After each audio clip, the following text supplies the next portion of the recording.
Welcome to the Misty Rambles, your mystical getaway into the realm of spirituality, crystals, the paranormal, and intriguing conspiracy theories. We are your hosts, Nicole and Corey, guiding you through the veils of the unknown, where we embark on a journey of discovery and wonder. Join us as we delve into the hidden depths of ancient wisdom, exploring the power of crystals, unlocking the secrets of the universe, and unraveling the phenomena that surrounds us. From the whispers of the spirits to the mind-bending mysteries that challenge conventional beliefs, we dive headfirst into the uncharted territories of the metaphysical. Each episode will gather around the digital campfire, sharing captivating stories and thought-provoking discussions that will leave you questioning reality itself. Whether you're a seasoned truth seeker or a curious skeptic, the Misty Rambles is your haven for expanding your consciousness and embracing the realms beyond our everyday existence. So grab your favourite crystal, light a soothing incense, and open your mind to the extraordinary. It's time to embark on an adventure like no other. Welcome to the Misty Rambles. Welcome, beautiful souls, to another episode of the Misty Rambles. Nicole and Corey here. We are.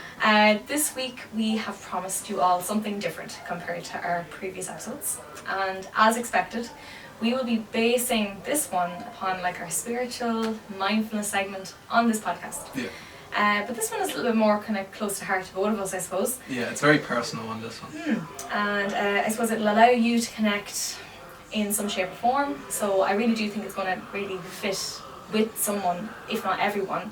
So will we begin? This is going to be the power of healing.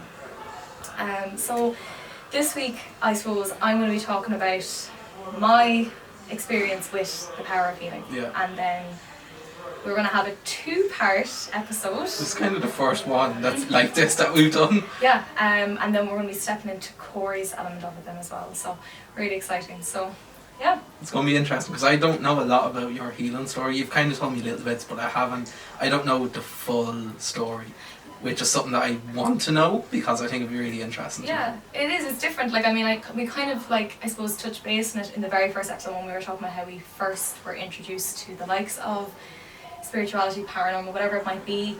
But like my story kind of began, I want to say, okay, I was 4 when I would have been introduced to it at a young age.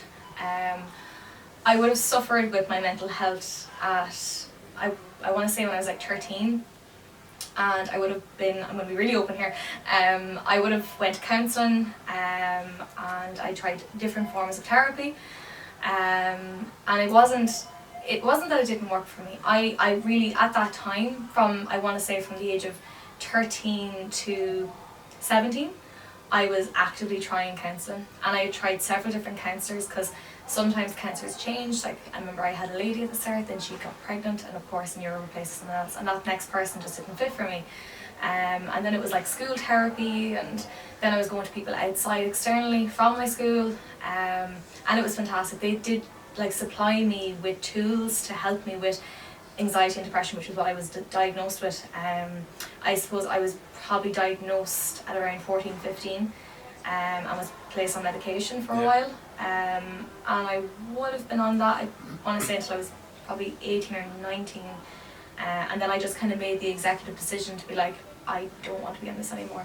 It wasn't that I don't want to say I didn't need it. I probably did need it, because I did suffer with it actively up until I was maybe 23, which isn't that long ago, in fact. Anxiety mainly, depression kind of, I kind of was able to allow myself to overcome it with healing. So yeah, that was a bit heavy just to start off. But it was kind of good to know where it started and kind of how you got to the point where you are now, where you're in this healing stage, which you probably still are you?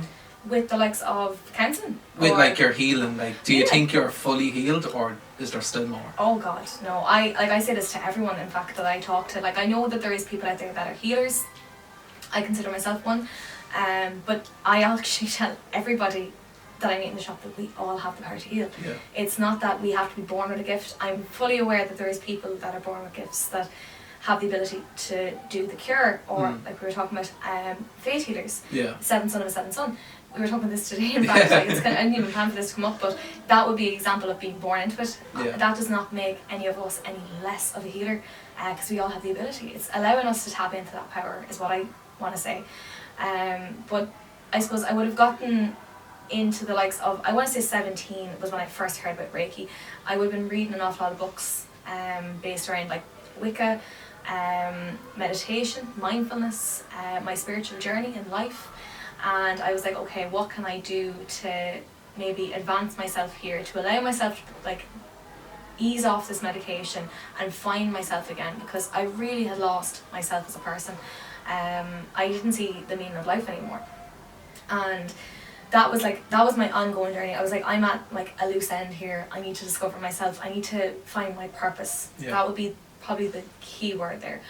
And it took me so long to do that. I didn't know. And I think even with the education system that we have as well, like we are pushed to sit this leave and cert, get these points, go to college, and then even still you're not guaranteed anything, and Yeah. you're still not sure if this is what you really want to do. And it's a lot of pressure to be put onto people, like no matter what stage you are in school, it's always like, you know, you're leaving cert, like from third year on, you're nearly told like your leaving cert is coming up, you need to do this and this, where it's so much pressure put onto young people, and it's just, it shouldn't be that much. It's really interesting that we're talking about this now as well. Like my brother's going on to like say his leaving cert now this year, and obviously kids are going back to school and everything. But like, and I'm not going to say like the school system is bad or like that. Like I know people want elements of change, like we all do. Yeah. But the leaving cert to me was an memory test, and it didn't fit who I am. I'm more of a creative learner when it comes to like hands-on. The way I was being taught wasn't for me, and I really wasn't sure leaving school what I wanted to do. And I think seeing everyone else in my year kind of knowing what they wanted to do, whether that was going on to study science and become a doctor or be a teacher, and I was like, I don't know what I want to do, but this was always here. Yeah. This was what I always wanted to do. So at 17 I had this interest of Reiki, and it was a couple of years later then after that I had begun to say, do you know what, I'm actually I'm gonna do this. Yeah. So I sat my level 1. I had never done Reiki. No one ever done Reiki on me. Yeah. So I'll never forget like that first moment when we were sitting in a circle, and there was like a small group of women, and everyone was going around telling them their stories, or telling us their stories about their first experience getting Reiki. And I was like, what? Like, And you were kind of just there like, I've never done this before. Yeah, I didn't know. I was like, is this required? Do you know? And then I remember Anne, my Reiki master, had turned to me and she was like, what was your experience? I was like, Anne, I've never had Reiki done before. And everyone kind of gasped, and they were like, why are you here? Like, you know, and I was like, I was drawn, and I actually had asked for someone to be, like, to come forward to me as my Reiki master, or to be my teacher. And I remember the ad came up a few days later on my phone, and it actually wasn't even an ad. It was like, do you know, like suggested followers? Yeah. And Anne had came up, and I was like, oh, what's this? And it was only like Anne Trainer Wellness Centre, so I had no idea what it was. Clicked into it, and I had seen that she had an availability in 2 weeks' time, and there was one space left. And That I was was like, made for you. I was like, I need to go. Yeah. So that journey with Reiki 1 was I want to say it was my biggest test, because you're sitting your couple of days of, you know, learning what it's about, which is hands-on, or hovering your hands, I want to say, over somebody and tapping into their energy and clearing away. But level 1 is based around you, and you really do go deep into it, because you're going to be talking about your traumas, and they're going to come up, and then obviously the chakra system and the blocks that we have in our chakra system. And I'm a water sign, so I'm a Scorpio. And Scorpios are like, they're naturally psychic, but they're naturally empaths, and they pick up on other energies, and I had always noticed that.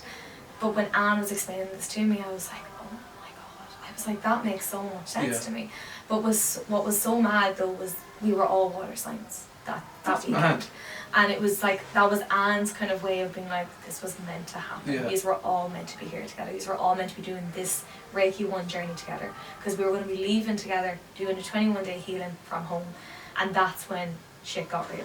I was like, oh god, because you're after leaving this beautiful retreat weekend, learning all you need to know to kind of start your healing. And Anne had sparked something within me. I actually developed a vision of my past life through that session that I had with her, and then I started the Reiki 1 healing from home, and I went through every emotion you could ever imagine. At one point I remember thinking I was going mad. Like I was like, I must be crazy because I was sad, I was angry, I was agitated, I didn't know what I wanted, didn't know what I wanted to eat. Yeah. And I had no idea what was going to happen, to be honest, after the 21 days, if I'm being honest. I was like, I didn't really want to give myself an expectation because I was like, if I do that and I don't get it, then I'm going to think it hasn't worked. But I do remember the most like frightening thing was like, oh my god, like I remember getting this bad kidney infection and I was like, what's going on? And this was me after about a week, and I was like, I have 2 more weeks after this. And I remember I was still working on film sets at the time, and I was like, how am I going to find time? I had to do like 1 hour, and I was like, where am I going to find 5 minutes to even sit down and do this? But I actually just made it happen. I wish I had that motive now, but I made it happen, and it was just incredible. Yeah. It was. It's so interesting to hear this because I've never done Reiki or had Reiki done. Okay. So just hearing like what it entails is mad. I love learning about all this new stuff, and that's mad. Yeah. How long ago would this have been when you done? That would have been about, I want to say, 4 years ago now. Oh. Yeah, it's been 4 years now. So it's a good back. Yeah, it's a good while back. Do you know, and I like that, like I was saying, at 17, that would have been the start of the journey, wanting to do it. But I didn't actually do it for another, I'd say 3 years after. Yeah. Because I wasn't sure if I was actually going to want to do it. It wasn't like, you know, I was still thinking, is this going to be something I want to do? Am I open to meeting other people that are into this? Because for so long I had never met somebody that had interest in it, and then I remember hearing about it. I was reading a book about it, and I was like, I really want to try this. And then kind of along came other practices then. Like obviously cards are another form of it. It's more guidance, I suppose, rather than healing. Then you've got shamanic healing. That's powerful. That is so powerful. I'm trying to think. Then there's the EFT, which is a form of tapping, and it's like a release of energy. I've actually heard of that one before. Yeah, that's very interesting as well. I'm trying to think of all the other ones. I should have a list, to be honest. There is so many though, and like there is. As you were saying, like when you start to like think into something and like go through it, you then see it everywhere, and it's like people who you wouldn't expect are doing it, and there's just so much of it. And like I even found out with my one, which we'll be talking about next week, but when I looked into it, I had only ever seen it once, and then when I looked into it, it was coming up everywhere. That's it. Which is, it's mad. It's almost like that's a sign as well, which we've also talked about before, but like I think it's like you know what's leading you to it, essentially. Like for me, people might say like, what led you to believe that you had healing to do, for example. And I think it was like, I knew that there was a part of me missing. And it's only now in the last few years, especially since opening the Misty Hollows, that I've met so many people, and I'll always ask the same question. I'll be like, what led you to start this journey? Because I know, and I love hearing people's stories, and some people might want to talk about it, but I haven't met someone that isn't open about it, because I think they want to share their story because they're proud of how far they've come.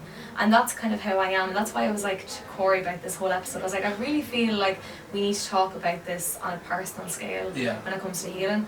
It's really important. Obviously we can go into the nitty gritty bits and what to expect, which we can do today as well, but it was a really important part of my life to get to where I am today, and I don't know what I would have done if I hadn't started my level 1. Like I went on to do my level 2, and of course then completed my masters. My level 2 is learning how to do healing other people with the likes of Reiki, and that was I suppose I want to say an awakening for me to be able to feel energy on a whole different scale. I was like, oh my god, I didn't even think I could feel this. Like being in the shop and that, like you pick up on energies, but this was like a whole different scale. And when you're with somebody one-to-one in this space that you feel safe in, you're like, oh, it's just that feeling, that it's a really intimate environment that you're in. Exactly, intimate is the perfect word for it. And you're hovering your hands, or maybe they're feeling comfortable enough to place the hands on the head or on the chest or on the legs, but you will feel the energy and you will know if there's something there. And like people might be asking, how do you know? And it's usually like, I want to say it's kind of like, you might get even a shake in your hands. It's really bizarre. You'll feel like the energy shaking, and you know then, okay, this is something that needs to be, it's unbalanced, because it should flow. And when you feel the shaking, there's something going on here. It's like, okay, some people might actually feel an enormous amount of heat, which would be linked to your feminine energy, and then if there's the cold energy, then you've got the masculine as well. So there's a lot to it. I'm not going to say it's difficult. Anyone can do it, and I even recommend to everyone that I've met that are interested in healing themselves or going about their healing journey, I'm like, please do level 1. Do level 1 for yourself. Yeah. I'm like, that to me, it really awoke me in saying, okay, I know that I can get through this. Because I had so much to go, like I'm not going to say I went through so much, like everyone has a story, everyone has healing to do or whatever, but for me I was like, I need this because I knew that I had a part to play in the spiritual world. Yeah. And I wanted to be here on this earth to help people in this life. I was like, right, I've lived my other lives, but this life now I'm going to take the plunge. I'm not going to fear it because I was always afraid. I was afraid to talk. Yeah. I was afraid to feel, and they were my 2 blocks in Reiki 1. That I had a block in my throat chakra and a block in my sacral, and of course I was going to have a block in my sacral because I'm a water sign, and that's where the water is stored. And then what was fascinating, and it was a big moment for me, and it made me bawl, was that I realised the reason why I had developed a chronic illness that actually affects my reproductive organs, which is where your sacral chakra is based, is because of the block I had there from trauma. And I was like, oh my god, and it broke me because I remembered then, I was like, I would have witnessed trauma from such a young age, and then growing up as a child to being a teenager to, I would have been bullied in school, I would have been bullied in secondary school. I didn't know myself, and I would have suffered with my mental health, the anxiety part of it, and then there was self-harm and eating disorder. I was at loss, really, to be honest. I wanted to feel something, I didn't know what that was like, and it made so much sense to me when I figured out that I didn't know what it was like to feel, and I didn't know what it was like to talk, because I was afraid to. And I could actually recall the moments in my life from that where I was like, I actually remember where that had started and where it led me to. Yeah. And now, as you can tell, like, here we are doing a podcast. Yeah. What are It's we doing? mad. We're talking.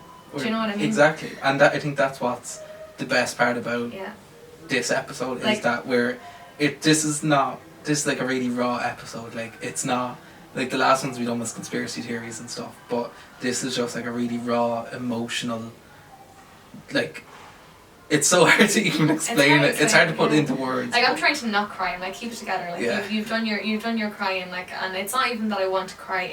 It's a very surreal moment for me. Like, I've obviously trusted certain people in my life to openly talk about my journey.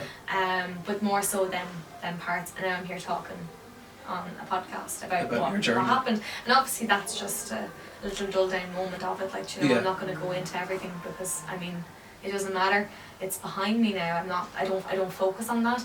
But it was just that connection of knowing, okay, now I know why I have these little insecurities, because they were building.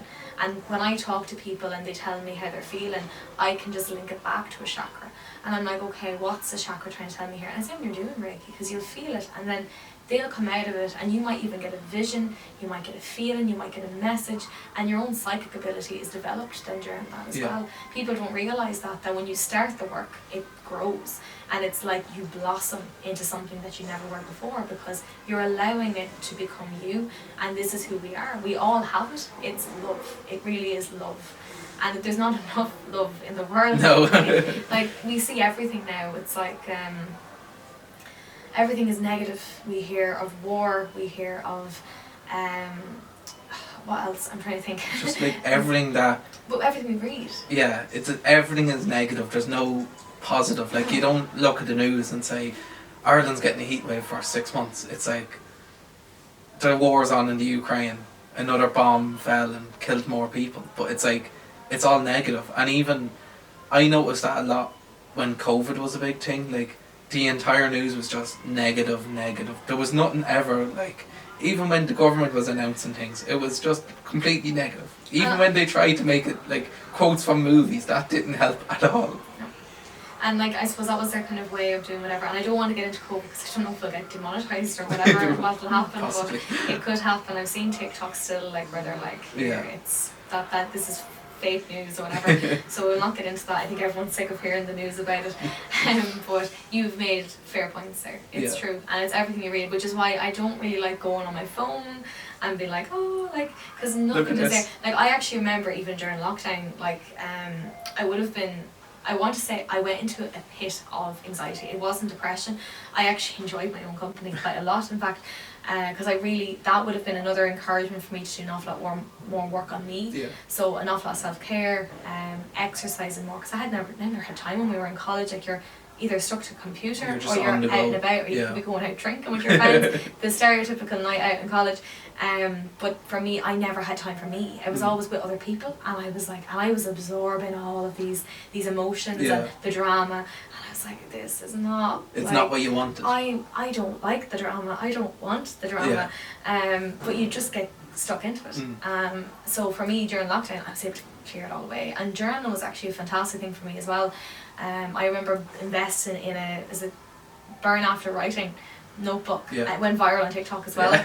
God, I must have been watching a fair bit of TikTok. But I remember buying the blue one on Amazon, and I remember I used to make a little pact. I made a pact with myself when I arrived. I was like, right, half an hour every day I'm going into the sunroom, because it was the quietest room in the house. Because my room, or my house, is like full of chaos in a good way. Just active family and chatty family members. And there was always something going on, which is lovely. Really like lovely home setting, like. But I was like, I need my own space, and my room wasn't even enough. So I'd be like, I'm going to the sunroom, and they'd be like, okay. So she's going right. Yeah. So I'd be sitting in the sunroom, and I'd like dedicate it, and I'd actually, instead of me going through it in order, and maybe this is just me and my weird ADHD, I don't know, but I'd flick through the page, and whatever one I landed on, I'd actually fill in. It's such a weird thing to do, but that was it worked. Yeah, because like I look back at that now, and I'm like, oh my god, like what I was writing there was so pure, whereas I don't think I could write like that now. I'm talking about it now, but I don't know if I'd be able to write like that now. So I knew I had to let that out emotionally. But no, it was very, very interesting, like, at that time. But yeah, like, the news is definitely a thing where I'm like, I don't listen to it, even radio. And I used to work on radio, and I can't listen to it. I'm like, I don't want to hear about politics and the current affairs that we have. Like, there's so much hurt and pain in the world right now.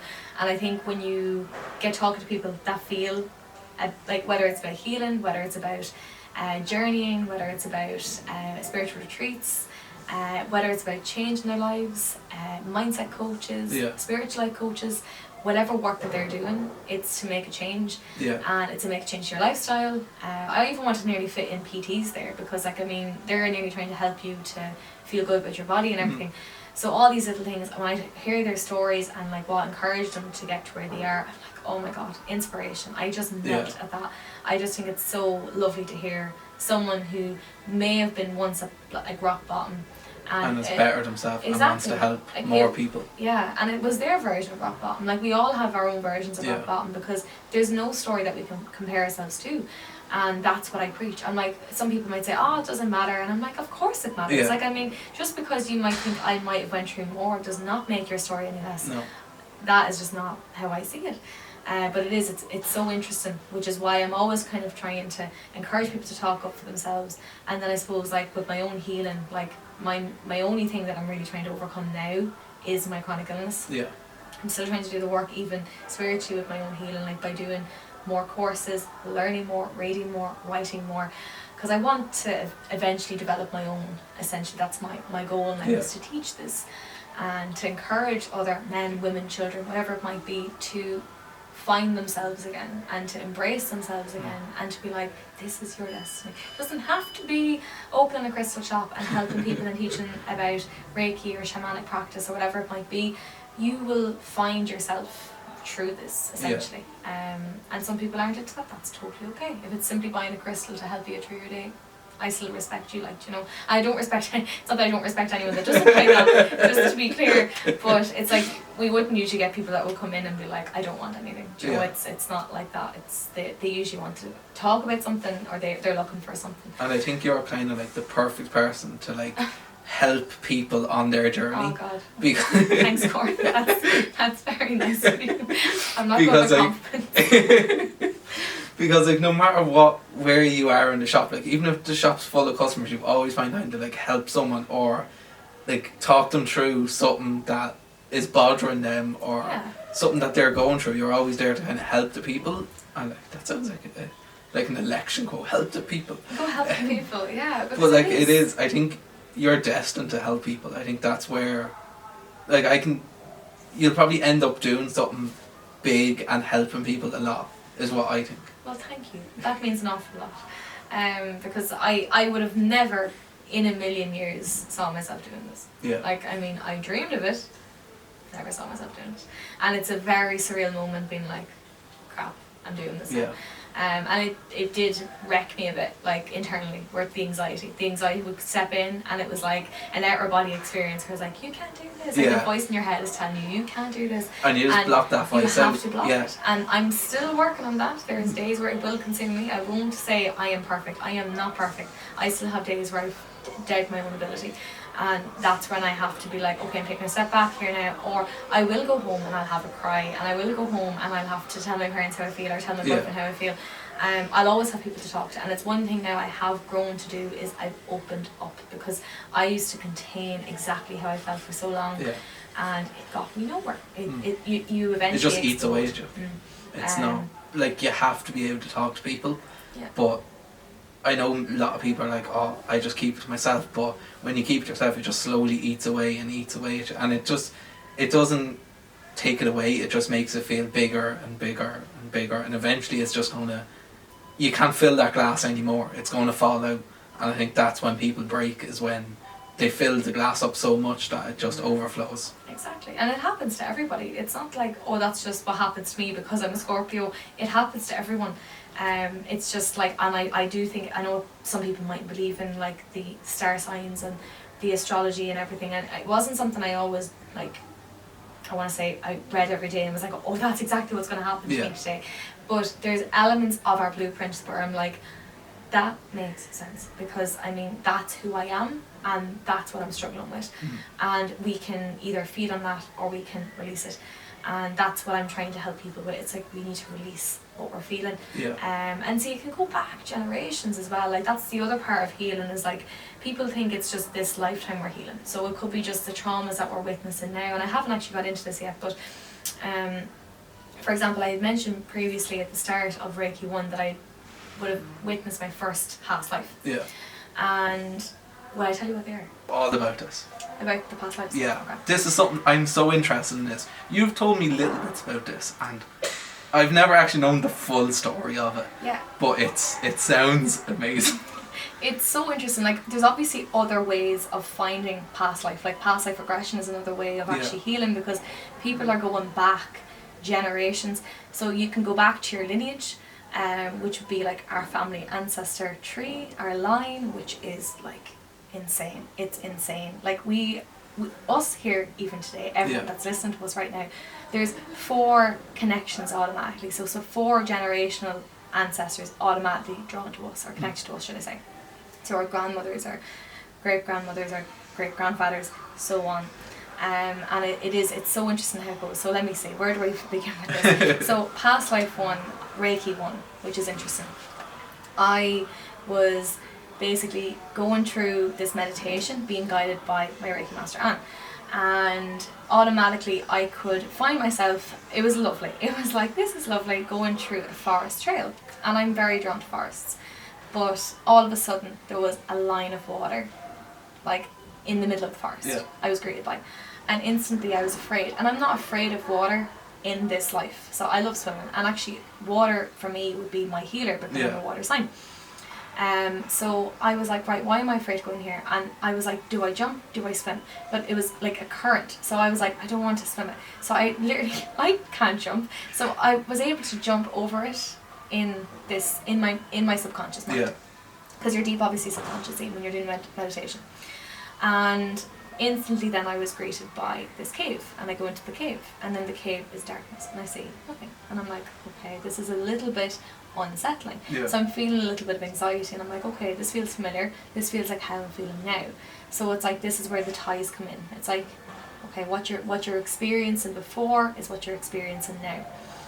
And all of a sudden I'm actually sitting in this, what looks to be a cellar, I'm looking around me, so it's like I open my eyes from the cave, but I'm not looking around the room that I'm in. Yeah. I'm now in this like old, I want to say like an old castle style dungeon, and I can see like there's light shining in this window, but they're barricaded, and then there's this kind of cage, this gate, and the door, and I can only see my legs, and I can tell that I'm wearing like clothes, but they're kind of ragged and rusty, whatever, and my knees are like dirty, and I'm actually frightened. I can feel the fear, and I'm kind of choking up. So again, you think throat chakra, blocking up, and I'm hearing footsteps coming down these stairs, and instantly I see the stairs through the gate, and I'm like, what's coming?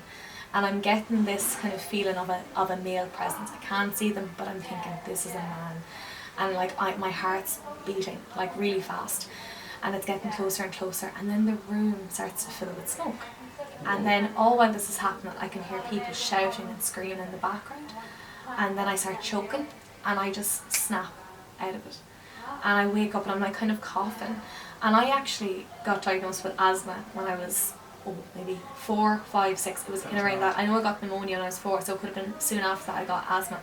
And they say you develop illnesses in this lifetime to help you remember your past. So I was burned at the stake, and I actually have 3 birthmarks on my right hand, or my right arm. And I used to say when I was a kid, my mum said that I used to be like, oh, I've lived 3 lives. Yeah. And my mum was like, what? And I used to be like, yeah, these are my 3 lives. And like, I had no recollection of this for a long time until I actually remember doing that, coming out of it, and then it snapped with me. And I remember coming home being like, Mom, did I used to say that? She was like, yeah, like that was years ago, like you're only a little thing. And I was like, I witnessed one of them, so now I'm like, oh, I need to know more. Yeah. So that was the connection straight away with the first one. When I done my level 2, then I actually experienced my last 2, which is really interesting. Now your shamanic healing journey as well will bring you through that too, but that's like soul retrieval. Yeah. And as well, like you're basically trying to reconnect with your ancestors to help you with the afterlife, and even just with this life, looking for guidance and for signs. But we'll stick with Reiki for the minute, because that's kind of where I really would have found my first past lives. And with Reiki too, anyway, the first one was, I was actually on the bed for this one, and was like, here, I want you on the bed, and I'm going to do Reiki on you, and everyone else can go around you. And I went deep, like deep. I don't even know how, but I still, like, it's such a strange experience when you're doing it, because I mean, I was lying on the bed and I was very clearly aware of Anne being around my body. Yeah. And everyone else that was in the room. But then it's like my mind was elsewhere. So my body was like here, but my mind But your mind is just going off on itself. It's a very bizarre experience. I want to imagine that's what it's like to be on drugs. I have no idea. Like hardcore acid or something. No idea. But that's like the best way of me describing it. Maybe someone can send in if they've had any experiences like this. Is this what this is like? Because I've actually no idea. Imagine, I didn't see any floaty colour or something like that, but it was a bit of a weird experience. But I'm like on water again, okay? But I would just remember seeing like this kind of like puffy white shirt. Yeah. And I'm just like, trotting along, and I'm on a ship. And then all of a sudden I was like, I'm a pirate. I was like, oh my god, like how did I not realise that? But that's what I thought at first. Yeah. But then the ship lands and I'm fighting, and my dad's beside me. Like my dad in this life. Yeah. And I always, like, I have a really strong connection with my father, and I remember someone telling me that my dad was like my soulmate. But my dad was actually my dad in a past life, and I know we'll always meet the same people again, they say. Yeah. But I don't know if it's common to have the same parents. Usually it's like your father could be your son in the next one, or maybe your grandfather, or whatever it might be. But I got my dad again, and we were Vikings, and we were warriors, we were fighters. And it made so much sense to me, because like from when I was a child, like dad was, the strong man, and he locked in emotions. He was always like that person to look up to, the hard worker. Yeah. He never gave up, and he kept everything together. And that's kind of like the inspiration I got then from him, would have been, you need to be the same. Yeah. And I'm not going to say my mother didn't do that. My mom is an incredibly hard worker, but there was a strong connection. My dad's a Pisces, so again another water sign. And if we were Vikings, we would have believed in Valhalla, which means that we would have believed in the afterlife, coming back together, and being reborn. Yeah. And that's what happened. Like That's we had another chance of coming back together, and we were. And my dad is a huge historian, and his favourite time of history is the Viking era. And I'm like, oh my god. There's definitely a connection. So much so that my brother even done a DNA test to find out if our family lineage was linked to Vikings. Yeah. And we are. Oh, that's mad. Like our ancestors are Vikings, and I'm like, oh my god, I was a shield maiden. Like, how cool is that? For That anyone is that's unreal. watched Vikings, like, I mean, it's unusual. The other one then was Native American. I would have started doing archery at a really young age. I just got a draw towards it. I love archery. Do you? I used to have like an entire archery set up in my attic. Oh my god, like inside, Yeah. indoor shooting. That's really Up cool. in the attic we had like a target board and the bows and the arrows and all No that. way. Me and my brother used to just fire them off. Unbelievable. Yeah, because like my dad had a bow for years, but I never really asked anything about it. He was like, oh, that's a bow, an arrow. And I was like, okay. And I got this mad interest to learn how to shoot. And I remember I wanted my own bow. And Dad was like, look, you can get your own bow, but you have to train with the one I have. Yeah. And when you're able to shoot, he said if you can get, it was a 10 bullseyes, one after the other, you can get a bow. So I had savings put up, and he was like, you can invest your savings into your first bow. And I done it. It took me a few weeks, but I done it. And I never thought of it, but I was Native American, and again, I died fighting. And I was a male then, though. I was a woman for the likes of when I was, would have been, I want to say, the witch trial times. And I don't know what my settlement was. It could have been English, could have been Irish, could have been American, because I mean, look, it was across the world. Yeah.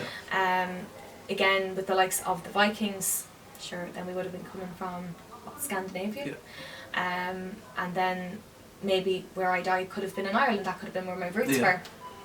And then we've got the likes of the Native American, and I have a very strong draw to America since I was 8, so that could be that draw to go back and see it again, to maybe heal my ancestors or to revisit them.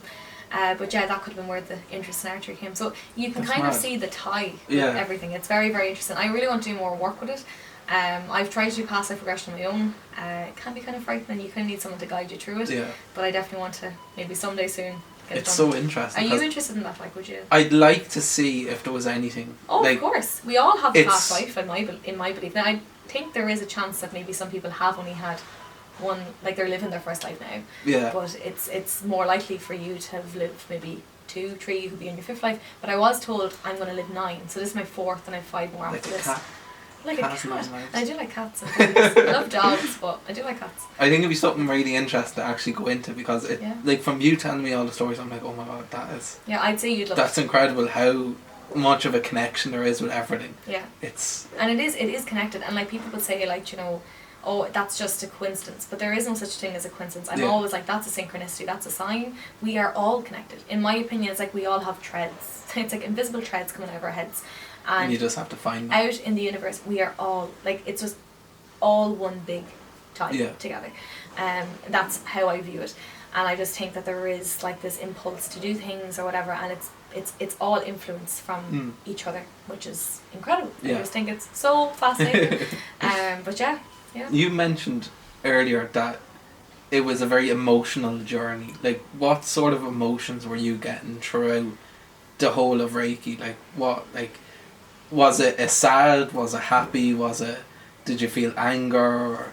That's interesting. So I want to say, like, when I done my first day of Reiki, I remember I got my first attunement, and I broke down. It was like the energy had actually shifted through my body, and my body actually moved, and I remember just breaking. And it was like the cry that I had always wanted to cry. And I had cried, obviously, but it was the cry I needed. And it was like I was finally getting out the feeling of something that I was holding back for so long, or maybe keeping in for so long.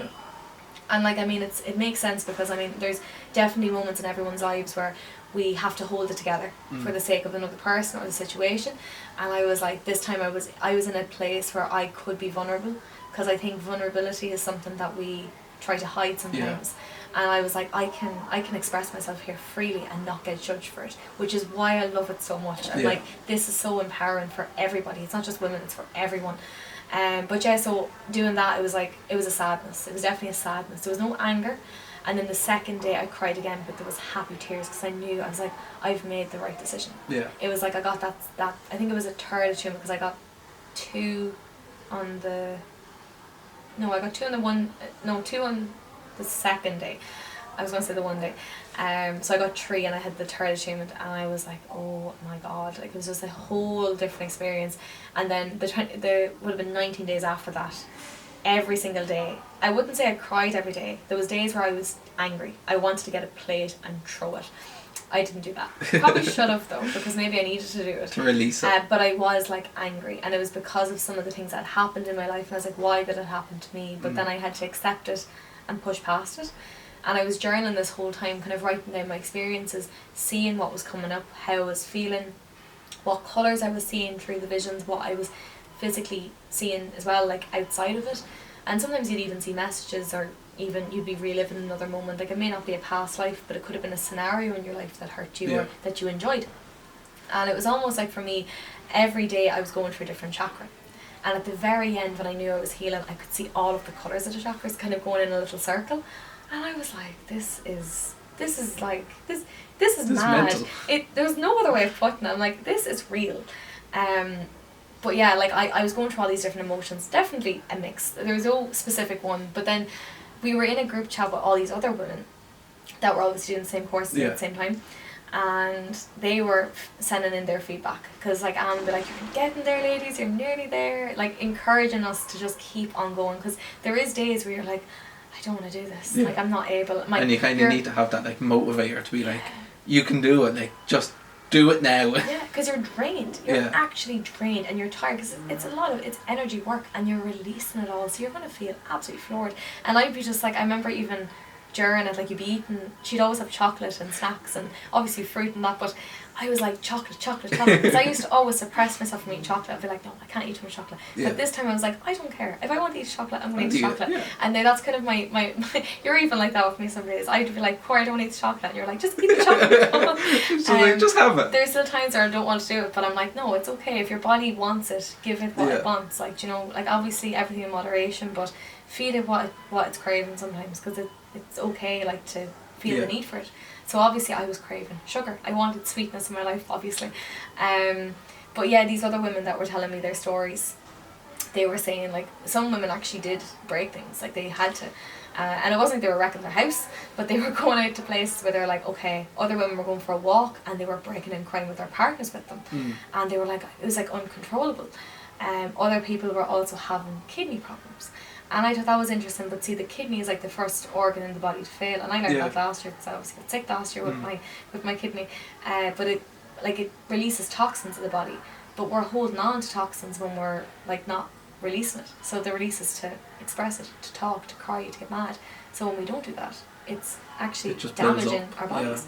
And then I was like, that makes so much sense as to why people can sometimes develop illnesses through trauma. And it is fact, because I mean, I've read some books about people who have went through awful experiences, could have been near-death experiences, suicide, a loss of a loved one, and our bodies go into this survival mode where it'll try to shut down. And it's like it's like fight or flight, and it's like, okay, do I want to fight, do I want to fly? And it's like you're going in between both and you don't know what it is, so it's trying to decide emotionally and mentally where it is that you're at. So it's like the tie between our minds and our bodies is huge. So how we think is how we do and how we feel. So it's so interesting. But it's about managing that, and balance is like probably everyone's like toxic trait. I think balance is difficult for everybody. Because if we're like, for example, I always go back to mothers, because I think mothers are so empowering. And like, how do you work a job, raise a family, like, you know, have dinner made? You're doing everything. Like, you're minding a home, and that involves so much. You're trying to work, you're raising a child, you could be raising more than a child. Then you've got your friends, you've got your family, you're trying to mind yourself. And that's what, like, I respect mommy so much, because I'm like, how do you find the time to mind yourself? Like, I want to be a mommy someday, and I'm still trying to comprehend how my mother raised both me and my brother. My dad obviously involved, and then like they were married, but they were building their house when they had me, and then my mom was working 2 jobs, my dad was working 2 jobs. I'm like, guys, like, pat on the back. I did not respect that as a youngster, but now growing up, I'm like, that is a king and queen in my eyes, and I say that for everyone else that is a mother and father. It's a really selfless act. I remember hearing someone saying that, and I was like, that is true. Like, becoming a parent is a really selfless act. Yeah. But yeah, it is. It's incredible. It's incredible.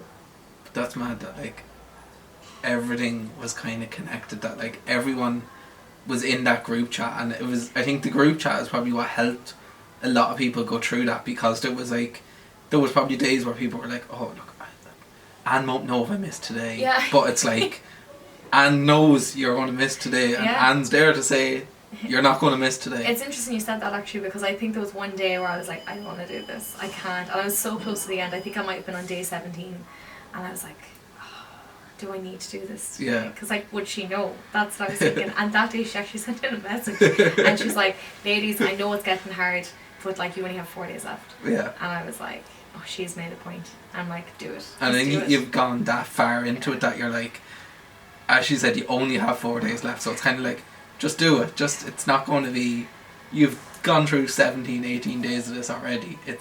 You're so close. Exactly. And it's at that last day is an achievement. It's like when we pass a test or something. Yeah.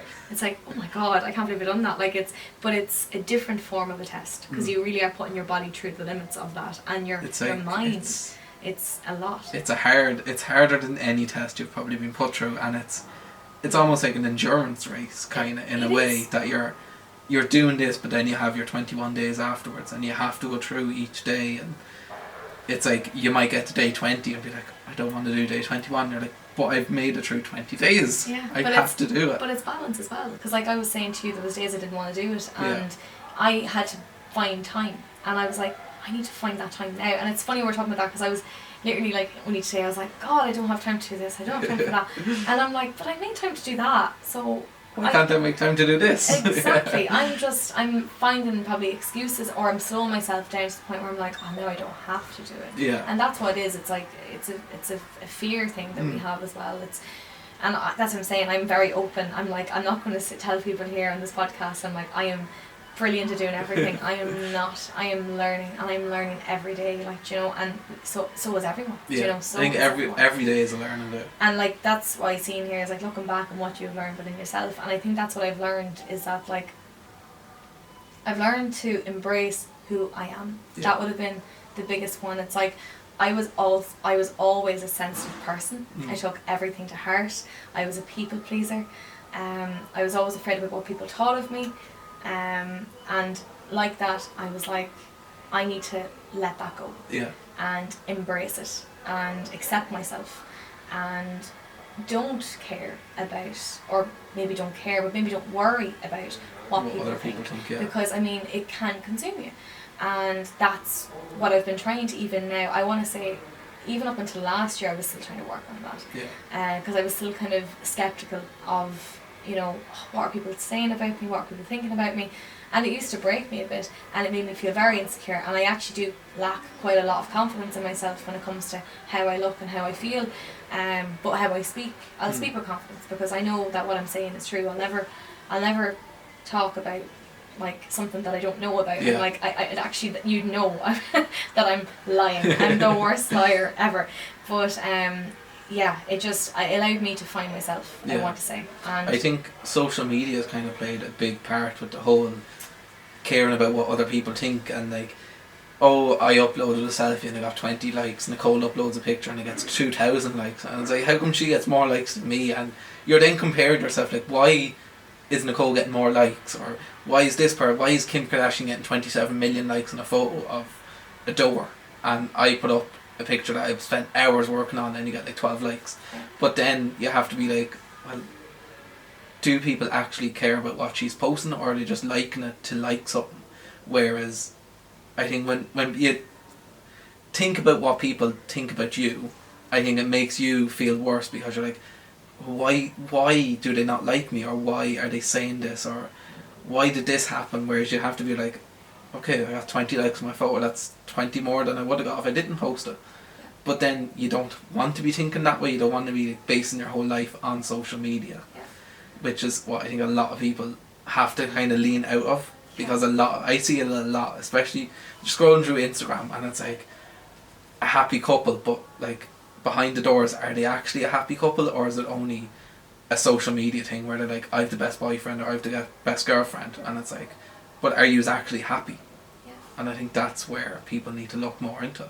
That really hit home for me. Like, I actually could feel the emotion coming on me, because like I wouldn't have been one to really post anything online, and I'm still not that type of person. It's very rare I might post a photo, and it's not even of myself, it might be of somewhere I went. Do you know, I'd be like, I was on holidays, here's a photo of the sea, or whatever it might be. It's like more of the aesthetic than anything. Yeah. And like for so long, I think we can all agree with this, that when we were in school or whatever, there could have been like people posting, getting all these likes, like you said, and you compare yourself to them. And it's one thing in all of us that I think we can all agree, and maybe certain, that we will always try and compare ourselves in some aspect. Yeah. Whether, now it may not be body, it could be someone getting married, someone has a house, someone has this, someone has that. Yeah. And it's like, why don't I? Yeah. And why can't I have that? And it's not like we're not meant to have it. It's just that we're not ready to have it yet. Do you know? And I even had to accept that for a lot of things, where there were certain aspects of my life where I was like, I don't have this sorted yet. Like, for example, I still haven't passed my driving test. And I was like, you know, I'm getting there with you, don't worry. I'm going on to lesson 2 tomorrow. Go you. But I was like, oh my god, I don't have this yet, and I'm 24, and I was kicking myself for it. Yeah. I'm like, why did I wait so long? But then I was like, I didn't need it though. Yeah. Up until now, and that's okay. And maybe the reason why I didn't need it, like, I saved myself money, and now I'm maybe in a better financial state than I was before to afford to be on the road. And then, but being in college and stuff, you're kind of exactly like when you were obviously living in Carlow, weren't you? I was. Yeah, so like you were so close to the college. Same with me being in Dublin. I'm living in Dublin, and I'm like a 40-minute walk to college, and it's like, if I was to drive that in Dublin, oh my god, it'd be like 4 hours. Yeah. So I'm like, I didn't need to be driving yet, but now I'm like, I'm ready to start it. Yeah, exactly. And that's when it comes to social media and that, like, I mean, I remember even during lockdown, I struggled badly with my body image. I suppose since I would have been probably, I'm going to say 13, I'd say since secondary school. In fact, probably would have stemmed when I was 12 when I started secondary school, and it was a comparison thing, and I felt like I had to look a certain way, and I didn't, and it killed me. Yeah. And it just consumed me to the point where I was like, I need to change my body, and I need to eat this, and then that's where the eating sort of developed, and that was a healing thing, and I still struggle with that sometimes, like, you know, and it's not with the eating, but it's more kind of with how I view myself, and we all have good days and bad days, again, like I've said before, but when it came to the like social media, I actually remember in lockdown, there was all these people posting stuff, and it was actually mostly celebrities that I'd be following, or influencers, should I say. And I was like, oh my god, I love that, and I love this, and it was so materialistic, and I was like, that is just not who I am. Yeah. So I actually spent, I want to say, the brinks of maybe 4 hours deleting, or what I say, unfollowing these accounts. I've done that this morning. Did you? I went through and unfollowed probably 500-600 people this morning. Oh my god. And gosh. it was like, this is going to sound terrible, but it's people I was in school with that I just not even bothered about seeing what they're doing anymore. That's it. And I'm like, I'd rather have like 4 followers on Instagram that are people that I respect and that I want to talk to, than have 4,000 that are people that I don't care about necessarily. Yeah, but like, that's okay. You're not insulting anyone. Yeah. Like, I mean, they're not part of your life. No. Okay? So that's fine. And you were like, well, that's the past. And maybe you had memories with these people that weren't always positive. No, and so it's just getting rid of that whole idea of... You're making room for something new. Exactly. Yeah. But what could that be? What could that That's the thing. Who knows? Maybe it's new friends. Maybe it's... I don't know. Who knows? But that's exactly it. I done that, like you. And it's a release, isn't it? Like, I mean, I felt great.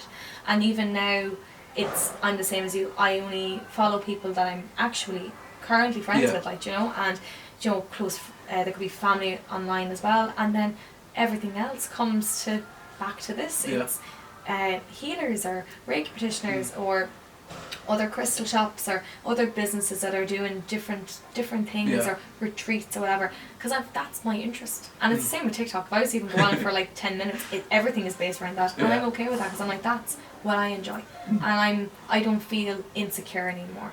And it's okay to feel insecure to an extent, but I was like, I'm not going to let this knock me down anymore, because I don't think it's good for the mental health, and I actually do get concerned sometimes with other generations with that as well, like, you know.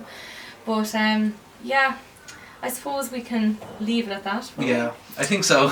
So I suppose to conclude, that is my own personal story and knowledge that I've gathered on the power of healing in a summary over the last, I want to say, like, I suppose it's like it would be 16 years since I was 4, but it's what, like maybe 7 years? Yeah. Which is cool. It's pretty cool.